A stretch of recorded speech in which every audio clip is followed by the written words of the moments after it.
Good.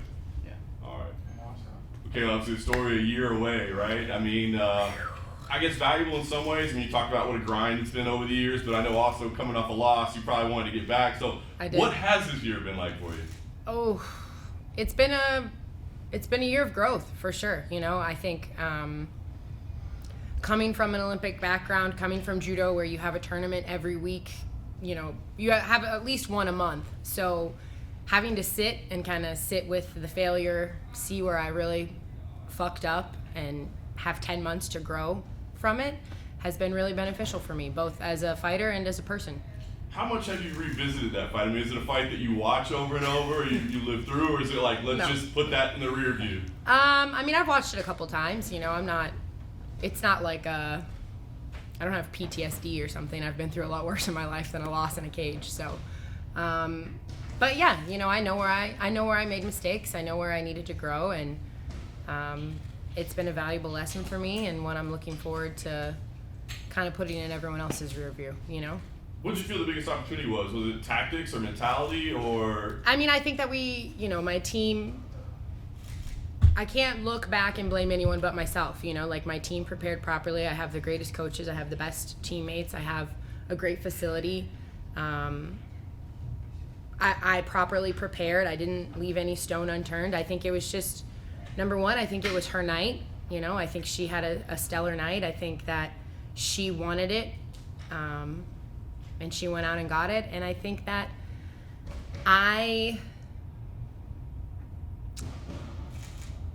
in that fight, it wasn't like she was killing me on the feet, but I still shot for a takedown, shot for a takedown. And I didn't need to do that, you know. I forced the grappling when I didn't need to force it, just because I was like, that's what I have to do.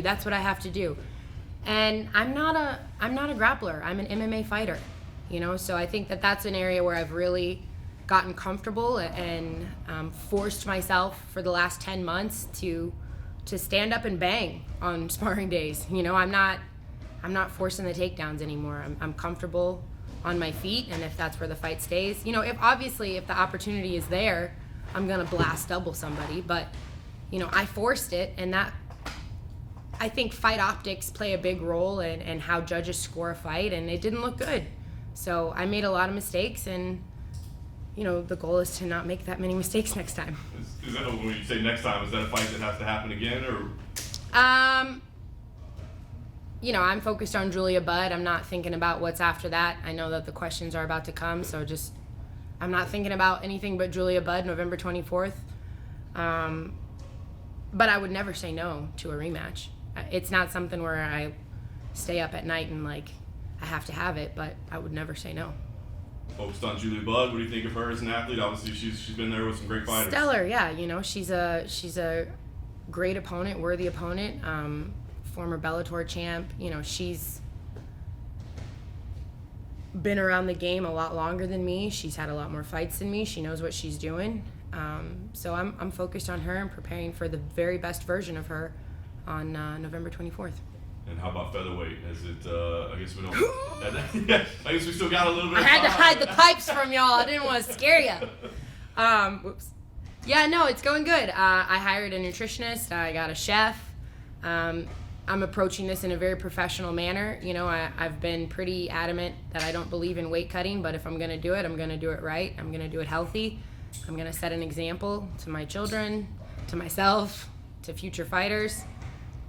So the weight's coming off. It's slow, it's steady. Still got 6 weeks, and but I actually feel great. You know,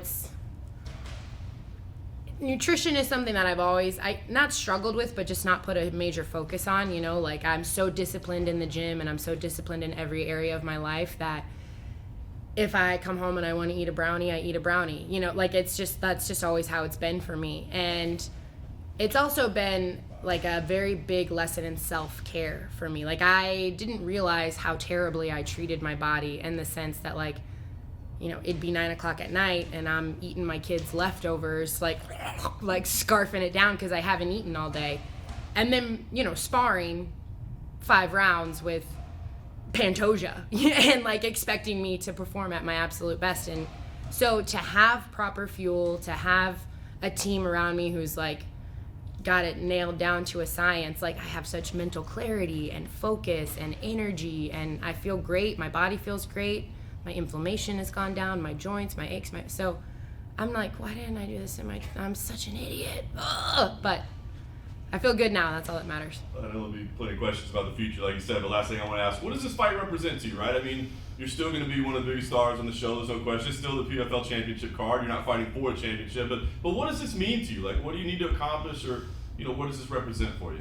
I mean, I think it's just important to get back in the saddle. I think that this is a lesson for anyone who's been knocked down in life. It's not about, how many times you fall. It's about how many times you get back up. And I'm not a quitter. I never have been. My grandfather, used to say to me as a kid, quitters never win and winners never quit. And I'm nowhere near done with this sport. It might feel like it's done with me, but I say when I'm done, and I'm not done yet. So I'm grateful. I'm grateful for the opportunity to get to do what I love again. I'm grateful to step back in the cage and hopefully let my talent shine and go out there and kill for the love of killing. Kayla, you've always been an inspiration for women, but how important has this time been to kind of show women how it's okay to lose and how to rebound from a loss and how to handle a loss? I mean, I think it's been important for me. Like, of course I want to be an inspiration to women, but it's been important for me to learn how to love myself. And I think I think humans struggle with that. Let's not just categorize women. I think that men struggle with that as well. But like, it's okay to take care of yourself. It's okay to put yourself first. It's okay to love yourself even when you lose, even when you fuck up, even when you aren't perfect.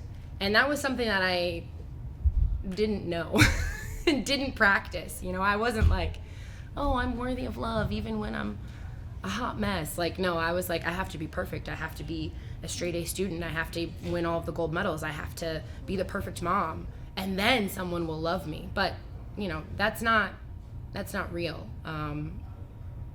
or that's not the truth that I've come to know. And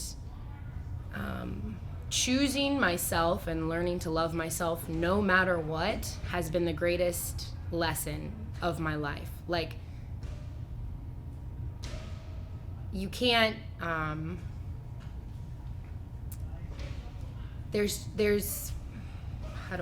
you can't, first of all, you can't love anyone else until you love yourself, including your children. Like, it doesn't matter, a significant other, your parents, like, if you don't have love for yourself, then you can't give it away to anyone else. So getting still, getting quiet, facing my demons, and learning that no matter what, I'm okay and I like me as I am, changed my life. And Kayla, Julia Budd is obviously a name that's very recognized in the world of MMA, and for a while, you must have heard of the critics, oh, she's not fighting anybody, isn't it? Is it? What's the feeling to finally, or maybe not finally, but what's the feeling to get, I think everybody thinks Pacheco's pretty good now. Yeah, so she's definitely pretty good, but you're getting a marquee name here, someone that has history. So what's that feeling like to get like that type of opponent? Yeah, I'm grateful. We were slated to fight before. She had an injury, so she wasn't able to make it to the fight. So I'm just grateful. I'm not in control of who I fight. Like, that's something that critics can say and trolls can talk about, but I'm not in control of that. I'm in control of my preparation. I'm in control of my attitude. I'm in control of, what I do to get into that cage. But I don't pick names. Like, it's not like I'm like, oh, I'll take her, but not her. So I'm grateful for the opportunity to fight someone of Julia Budd's caliber, and I'm excited. That's why I do this. I don't do it to talk to you guys, no offense. I do it because I want to test myself, and I want to test myself against the best and worthy opponents. Yeah. What would a win over her mean? I mean, it's not really about her, no offense to Julia, but this is for me. I do this sport because I love it. I wake up every day with a passion and a desire in my heart to see how far I can go, to push myself. So I'm grateful that she's accepted the fight and gonna step in the cage with me. And I need women like Julia. I need women like Pacheco. I need women like she who must not be named to fight against. But it's about me. Yeah. And you just mentioned, the woman whom shouldn't be named. There's rumors We've been that- listening to Harry Potter in the car on the way to school, so I'm like deep into Lord Voldemort's time.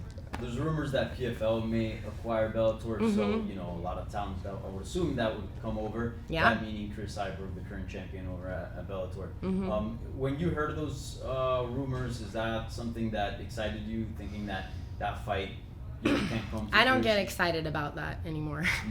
There's been too many opportunities and too many highs and lows and ups and downs and bullshit that is, again, out of my control. So I stay the course. I focus on me.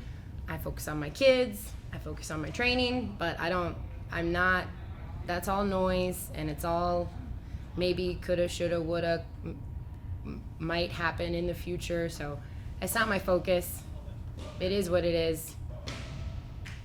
And this is your last fight with the PFL, at least in the current contract? I am not going to speak about contractual things. Gotcha. And if Cris Cyborg were to come over to PFL, is that a fight that you would like almost immediately? Like, is that like a fight that you would like to have dibs on, I guess? Yeah, I mean, who better to welcome than I think, I'm not in a season. I'm not fighting for $1 million. Well, I'm not fighting for a title. So I would love that. Yeah. And why didn't we see you in this season format, like in this year? I just think that the PFL felt my time would be better used in a one-off format versus the season again, out of my control. Yeah. I can't make them let me fight in the season, so it was good for me. I'm grateful. In the moment after the loss, I had talked all up previously to the finals that I was gonna take time off and and spend time with my kids, and then like the second I lost, I was like, get me in the season, Ollie, now! Like I was one angry woman. So not with anyone else, just with myself. But thankfully, God had bigger plans and better plans for me, and He knew what He was doing. So I did not get to compete in the season, and that was what was meant to be. Yeah. But were you no season? But were you expected to compete throughout the year in like one-offs during in these cards, or what was sort of? I think that again, I'm not in control of it, but it is probably really difficult at this level, and with the different promotions having all of the best girls, and it's hard to find a fight, it's hard to get a fight that makes sense. So again, I'm thankful for Julia Budd taking the fight, for the opportunity. I can't control all of that other stuff. I wanted to compete more than once this year, but I'm just grateful. I'm grateful to be going back into the cage. And lastly, just I know you enjoyed that time off. Like it was very beneficial in many ways, as you mentioned. But moving forward, I'm guessing you do not want that to be the case. You want to be active. Yeah, no, I love what I do. I'm one of the very lucky humans on earth who gets to punch people in the face for a living and get paid really well for it. So yeah, for sure, I want to stay active. I want to compete. I'm also 33. Like, that's a hag, according to most people these days. I'm like the old lady in the gym now. Like all these young fighters are coming up trying to kill me. So yeah, I want to make the most of my time while I'm still healthy and capable. And I lied, one more. Amanda Nunes retired. That was a name that a lot of people were wondering, would Kayla ever fight her? I know you guys were training together. You know her very well. Just curious, your thoughts on her retirement, and if you have spoken to her at all after her decision to walk away. I mean, I'm happy for Amanda. I think that she's accomplished everything you can accomplish in the sport. It's bittersweet. I'm happy for her and I'm sad for me, because that's something that I did want to see come to fruition. I think that my timing in MMA is kind of brutal. When I look back on my career, it's just, I've been in the wrong places at the wrong time, winning gold medals when I should have been training here at American Top Team. So, but no, I'm super happy for her, and I think that, again, you know, she's got a family, she's got a beautiful life, and I don't want my own success at the cost of somebody else's. You know, we can all succeed, and we can all have our dreams, and we can all have our journeys in life, and she's on hers and I'm on mine. Kayla, just 2 questions. I was there for, I believe, your PFL debut in Chicago. Mm-hmm, yeah, yeah. Talk about the difference, because one of the things that really jumped out at me when I saw you come out of the cage was just like joy. Yeah. You were like smiling. Yeah. So talk about the joy of MMA from Kayla then to Kayla now. Well, I mean, it's been a long road. This sport is brutal. You know, this industry will chew you up and spit you out if you're not careful. And I think that I came in here very young, maybe not, just very naive. You know, I was very sheltered during my Olympic career. The Pedros are some of the best coaches, but the best human beings I've ever met, and they took really good care of me, and they only wanted the best for me, and they protected me from kind of all the bullshit. Plus, there's no money in judo, there's no fame, there's no glory. Like, you know, nobody cares except for you. So, kind of learning the ropes of the business side of MMA took its toll on me for a little bit, and I think just the pace that I kept. 4 fights a year, back to back to back, over and over and over. Because in my head, it was like, you know, like a judo circuit. Like you just go, you just go, you just go. But, you know, it's really different to prepare for a fight than it is to prepare for a judo tournament. Like every fight is the Olympics. You know, if I prepared for the Olympics every month when I did judo, I would have lasted 6 months. Like it's impossible. That level of intensity, that level of mental fortitude, that level of pressure, like it's too much. So every fight is like that. You know, every fight matters.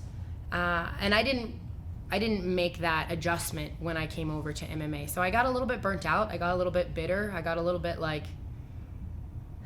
I guess, pissed off, angry. You know, I had all these negative feelings and emotions swirling inside of me, and I had to let that shit go. You know, I had to remember why I do the sport, and that's because I love it. You know, I love martial arts. I love the beauty of it. I love the challenge of it. I love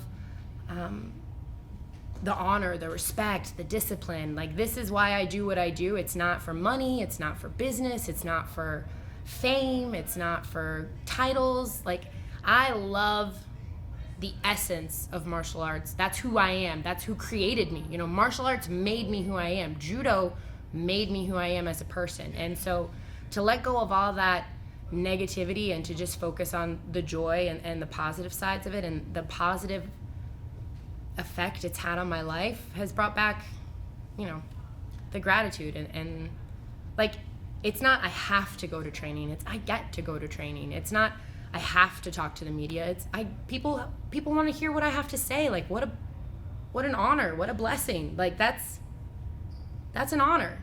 And when you shift your mindset like that, you know, life gets a lot better. Yeah, last question. So you mentioned like not there being a lot of money in judo, but there is a former judoka who went a different sort of route after MMA. He went to WWE, Ronda Rousey. I know you've probably been asked that question before. Is that something that you would ever consider on any level? You know, it's hard because Ronda's always been my rabbit. You know, like she's always been like, anything she can do, I can do better. Like it's I have like a Ronda-sized chip on my shoulder. But I think with maturity and spiritual growth, I've gotten past that. I'll never say never because who knows what the future holds, and I love a challenge. I do love to perform. I am, you know, a showboater and like to be the center of attention. That's just part of my personality. but it's not on the radar right now. Yeah, so you get a call from Paul Levesque. I don't even know who that is, That's but Triple okay. H. Okay. Triple H. And he says, hey. Triple H is what I call my coffee order at Starbucks. And he says, I got a spot for you. All you got to do is come out and work this spot. We just need you to double leg. Like just lay the smack down on somebody, just double, like. double leg somebody. I mean, money talks, Triple H. I love it. And nobody in the game got a better blast double than me, I'll tell you that. Including Jordan Burroughs. You've spoken a lot before about, how you've learned how to treat your body better, right? What are some things that you've learned about treating your mind? Because I feel like that's an element of sports in general that doesn't really get discussed enough. Yeah, I think you're spot on with that question. Thank you. Well, for me, my faith is a huge integral part of my life. So, God has given me everything that I have, and putting my focus there first always. Every morning I wake up and I pray and I meditate and I journal. Like, I have to wake up really early so that I can do it before the kids are like, Mom, Mom, Mom. But it changes my whole day. When you get quiet and you sit down and you get still and you spend time with your spirit, with your soul, with God, it changes your day. And it doesn't you don't just wake up and you're like this Mary Poppins jolly human being, but slowly over time you start to build those days. It's not one day, it's a week. It's not a week, it's 2 weeks. It's not 2 weeks, it's a month. It's 6 months. It's holy shit, for 10 months I have been disciplined enough to get down, to wake up every day, sit down and get quiet with myself and with God, and spend time taking care of myself, taking care of my mind, taking care of my body, taking care of my soul. And I also, it sounds silly, and maybe you guys don't have this problem, but now I kind of do things for fun that I know, I didn't do that before. I didn't have emus for fun. I didn't water plants or go have a girls' night. Occasionally I would, but most of the time I was so hyper focused on being this perfect human being, being the perfect mom, coaching my kids soccer, taking them to every event, making sure every meal is nutritious, making sure I'm the best fighter I can possibly be, so focused on being perfect that I didn't stop and oh, you know what, I'd really like to go to a comedy show tonight, so I'm gonna go to a fucking comedy show. I have all this money and I'm just sitting here being a robot. I was like, so anyways, I started talking to God and I started having some fun, and it really changed my mental health. It's not rocket science. It's not anybody can do this. Anybody can get a gratitude journal.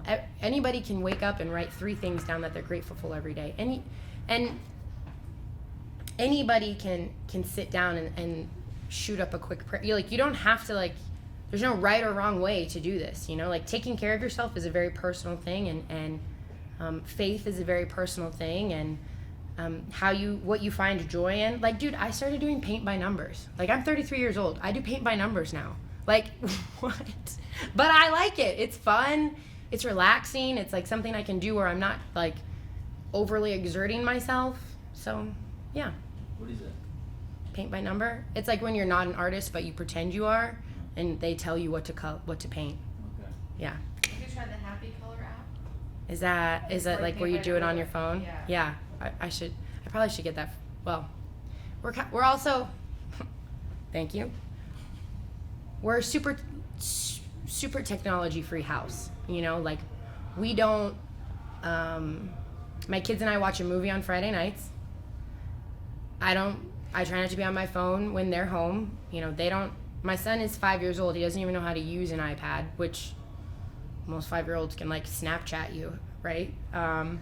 My daughter, sometimes we do Saturday morning cartoons, and my daughter will get to play on her iPad. But like, we're outside. I bought 2 acres. We got emus, chickens, rabbits, quail, dogs. Like, we have our own petting zoo, you know? So we're outside. We got a vegetable garden. We got pumpkins, carrots, squash, cucumbers, herb garden. Like, we're like really complicated plants, you know? We need sunlight, we need water, we need food, and we need connection. Like, I have an amazing group of people around me who love me and just want the best for me, and I also have that for them. So like, all of those little simple ingredients make my life wonderful.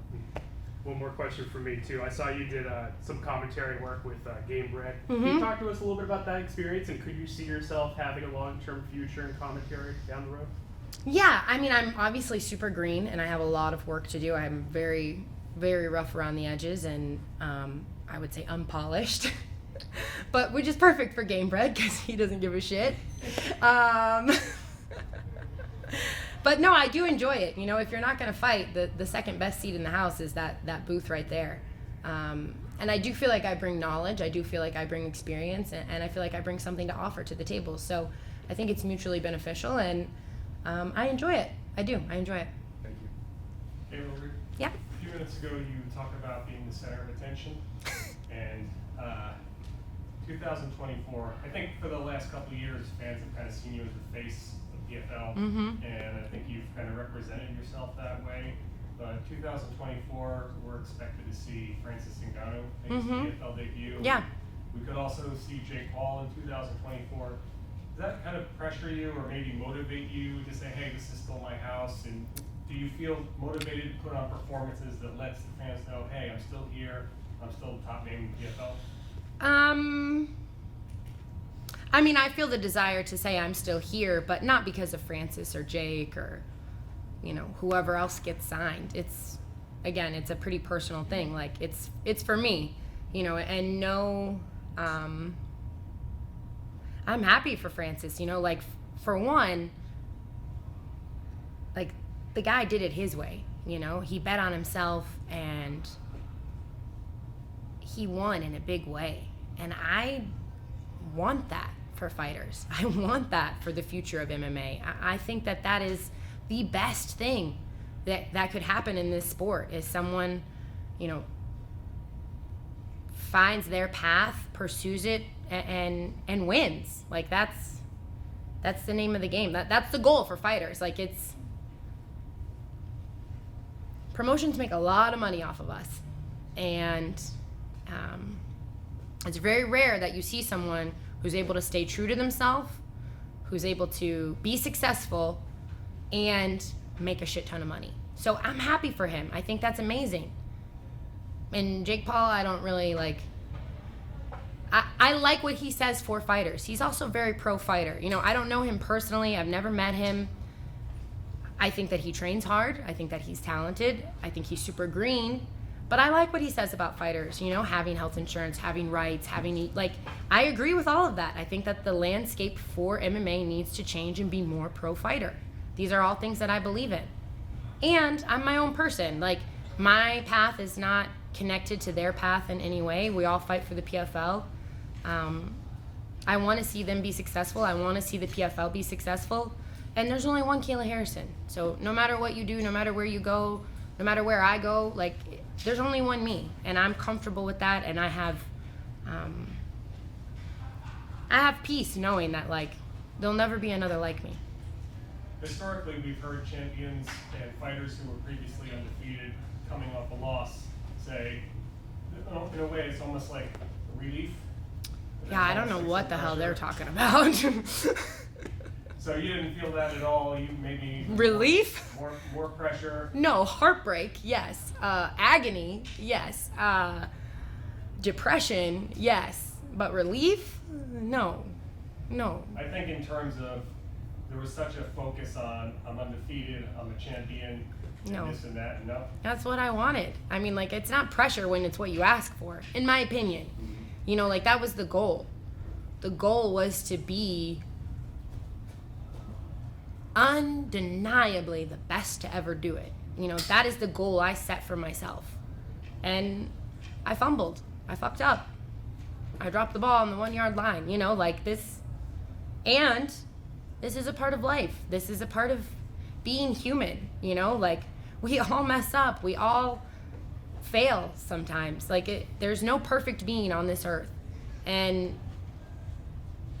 But I didn't feel relief about that. Like, I didn't feel like, oh, it's okay. Like, I feel like it happened for a reason. And maybe the comeback is going to be 10 times because I did fumble, you know. I think in MMA, people thought, like, again, like I was fighting cans, or like it was easy, or I made it, like, maybe this will make people realize, like, oh, she's human and she fucked up, and look at how she overcame it. Like, whatever. But I definitely didn't feel relief. Was there any temptation to make kind of like an overhaul of your training or your mindset, or was it like, okay, we don't need to really change everything, we just need to focus on Oh yeah, no, I went down every rabbit hole imaginable. And when you have 10 months to sit with something, you explore all avenues. I was like, I'm moving to Montana. You know, like one day I was like, I'm gonna be off grid, I'm gonna be a homesteader, like no one will ever see me again. And then the next day I'd be like, I'm gonna be the best to ever fucking do this thing, like no one's ever gonna deny Kayla Harris. Like, I went all over the place. And I mean, one thing that I definitely didn't do was question my coaching, question this place, question the preparation. You know, I pride myself on being the hardest worker in the room, and I pride myself on having the stacked team of coaches that I have, and this amazing place. You know, so those things I didn't consider overhauling in any way, shape, or form. But me, like my whole life, my person, my choices, yeah, I spent every day, like, for a couple months thinking about, like, who I was, what the fuck was wrong with me, and trying to figure it out. All right, guys, sorry, we gotta get the next guy in here. Thank you. Thank you guys so much. Appreciate it. Thank you for the time.